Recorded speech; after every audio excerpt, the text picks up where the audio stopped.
इस खबर को पढ़ने के बाद मेरा दिमाग फट गया, क्योंकि सच में मुझे नहीं पता कि ऐसा कैसे हो सकता है।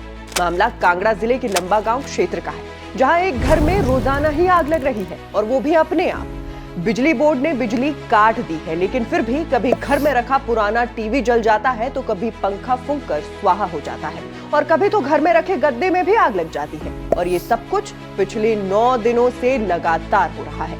ऐसे में हमने इस बात का पता लगाने के लिए घर के मालिक संसार चंद जरियाल जी को फोन मिला, और जो भी बातें हमें पता चली हैं, खबरों का पंचनामा में हम आपको वही बताएंगे। तो संसार चंद जी का मकान 2 मंजिल का है, और हैरानी की बात यह है कि आग दोनों मंजिलों पर लग रही है। पहले दिन लाइट गई, एमसीबी ट्रिप हुआ, नया एमसीबी लगवाया, लेकिन वो भी गर्म होकर पिघल गया।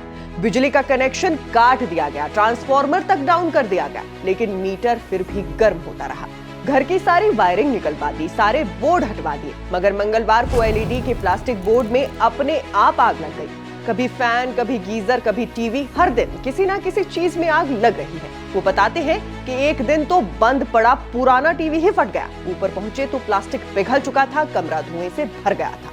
फिर मौके पर फायर ब्रिगेड बुलाई गई, और उनके सामने ही पर्दे में आग लग गई। ऐसे में अब किसी को नहीं समझ आ रहा है कि ये सब कैसे हो रहा है। हालांकि अभी तक किसी को चोट नहीं लगी है, लेकिन परिवार सहमा हुआ है।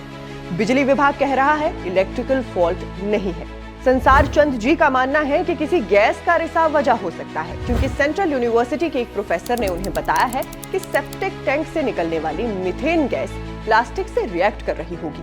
मगर पिछले 9 दिनों से उनका परिवार चैन की नींद नहीं सो पाया है। सारा सामान स्कूल में रखा है, लेकिन घर खाली नहीं छोड़ा। चारों लोग निगरानी में हैं। डीडीएमए द्वारा जांच करवाने के लिए प्रशासन और विधायक से मांग की गई, लेकिन अब तक कोई टीम मौके पर नहीं पहुंची है। इसलिए अब सवाल सिर्फ एक है, आखिर इस घर में हर रात आग कौन लगा रहा है? विज्ञान, गैस, या फिर कोई ऐसा राज जो अब तक सामने नहीं आया?